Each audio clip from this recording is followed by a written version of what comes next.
എല്ലാവർക്കും നമസ്കാരം. പുതിയൊരു വീഡിയോയിലേക്ക് സ്വാഗതം. അപ്പോൾ നമ്മളെല്ലാവരും ഓണത്തിന് പൂക്കളിടുമല്ലോ. അതുപോലെ ഇവിടെ പൂക്കളിടുന്നതിൻ്റെ ഒരു വീഡിയോ ആണ് ഇന്ന് ചെയ്യുന്നത്.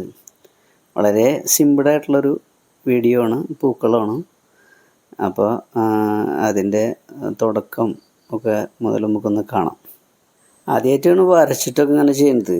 നമ്മൾ സാധാരണ ചാണകം മെഴുകി അങ്ങനെയുള്ള ചെയ്യാറ്. അപ്പോൾ ഇത് വീഡിയോ എടുക്കുന്നതിൻ്റെ ഭാഗമായിട്ട് നമ്മളിപ്പോൾ ഇങ്ങനെ വരച്ചിട്ടൊക്കെ ചെയ്യുന്നത്. കാരണം കുറച്ചും കൂടി വൃത്തിയായിക്കോട്ടെ എന്ന് വെച്ചിട്ട് നമ്മൾ അറിയുന്നൊരു ചെറിയൊരു മോഡലാണ് വരയ്ക്കുന്നത്. കാരണം ഇതിപ്പോൾ കുറച്ച് പൂവൊക്കെ നമ്മൾ കരുതിയിട്ടുള്ളൂ. അപ്പോൾ അതുകൊണ്ട് സിമ്പിളായിട്ടുള്ളൊരു മോഡൽ വരയ്ക്കുന്നത്. അപ്പോൾ ഇത് എന്താ പറയുക, നമുക്കൊക്കെ ഈസിയായിട്ട് ചെയ്യാൻ പറ്റുന്നതാണ് ഈ മോഡൽ. അപ്പോൾ അത് ശരിക്ക് ചെയ്യുകയാണെങ്കിൽ നല്ല വൃത്തിയുള്ള കളമാണ് അത്. അപ്പോൾ ആദ്യം കുറച്ച് പൂവുകളൊക്കെ ഞങ്ങൾ അരിഞ്ഞു വെച്ചിരുന്നു. അല്ലെങ്കിൽ അതെല്ലാം കൂടിയിട്ട് നമുക്ക് കൊണ്ടുപോകാൻ സമയം പിടിക്കില്ലേ. പിന്നെ ഈ കൊട്ട കണ്ട, ഇവിടെ കൊണ്ടുവച്ചിട്ടുള്ള ഈ കൊട്ട അത് അച്ഛനുണ്ടാക്കിയാണ്. പച്ചോല കൊണ്ട് ഉണ്ടാക്കിയിട്ട് അത് ഉണക്കാൻ വെച്ചതാണ്. പല മോഡലിൽ പല വലിപ്പത്തിലും ഉണ്ടാക്കിയിട്ടുണ്ട്. നല്ല രസമാണത്. ഒരുപാട് കാലം ലാസ്റ്റ് ചെയ്തുള്ളത്.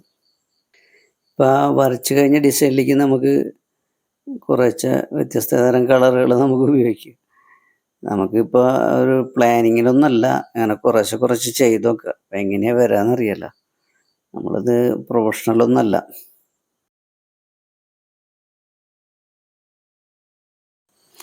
ശരിക്കും നമ്മൾ വീട്ടിലിടുന്ന പൂക്കളെന്ന് പറയുകയാണെങ്കിൽ വീട്ടിൽ എത്ര ആളാണ് പങ്കെടുക്കുന്നത് അത്രയും പേര് പങ്കെടുത്തിട്ട് തന്നെ ഇടണം. അത് ഇതിൻ്റെയൊക്കെ പിറകിൽ എന്താ പറയുക, ശാശ്വതമായ മനസ്സിന് സമാധാനം ഉണ്ടാവണത് അല്ലെങ്കിൽ സന്തോഷം ഉണ്ടാവുന്ന കാര്യങ്ങളൊക്കെയാണ് ഇതിൽ നടക്കുന്നത്. ഓരോന്നെടുത്ത് നോക്കിയാലും നമ്മൾ ഏതൊരാഘോഷങ്ങളായാലും അതിൻ്റെ പിറകിൽ ബേസിക്കലി നമ്മളെ സന്തോഷത്തിലേക്ക് കൊണ്ടുപോകാനുള്ള മാർഗങ്ങൾ തന്നെയാണ് ഓരോന്നെടുത്ത് നോക്കിയാലും. ഈ പൂക്കളങ്ങൾ ഇങ്ങനെ ഇടുമ്പോൾ പൂക്കൾ നോക്കിയിട്ട് ആർക്കും ദേഷ്യം വരില്ല. പൂക്കൾ കാണുമ്പോൾ തന്നെ നമുക്ക് മനസ്സിന് ഭയങ്കര ഒരു സന്തോഷമാണ്.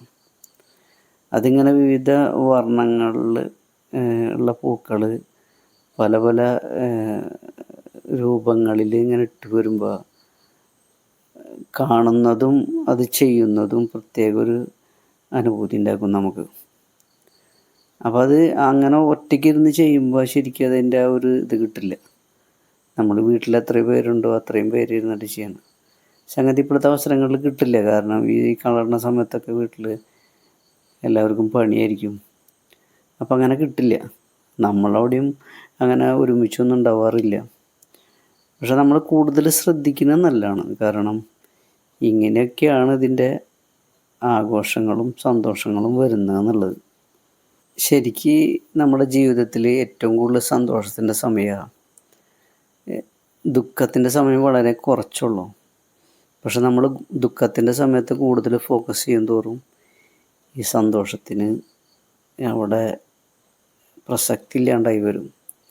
അപ്പോൾ സന്തോഷത്തിനെ കൂടുതൽ നമ്മൾ മുന്നോട്ട് കൊണ്ടുവരിക, അതിനെ കൂടുതൽ ഫോക്കസ് ചെയ്യുക. അപ്പോൾ നമ്മുടെ പിറകെ സന്തോഷം വരും. കളട്ട് കഴിഞ്ഞപ്പോൾ നമ്മുടെ നായകൻ വന്നിട്ടുണ്ട്, കേശു. കളത്തിൻ്റെ അരിയത്ത് വന്ന് കിടക്കണം. മൂപ്പര് എന്താണോ ഇത് ഇട്ട് കഴിയുന്നവരെ ഇവിടെ എത്തിയിട്ടുണ്ടായിരുന്നില്ല. വേറെ ഏതോ വീട്ടിലായിരുന്നു, ഇപ്പോൾ വന്നതാണ്. അപ്പോൾ നമുക്ക് വീണ്ടും കാണാം. ഹൃദയം നിറഞ്ഞ നന്ദി.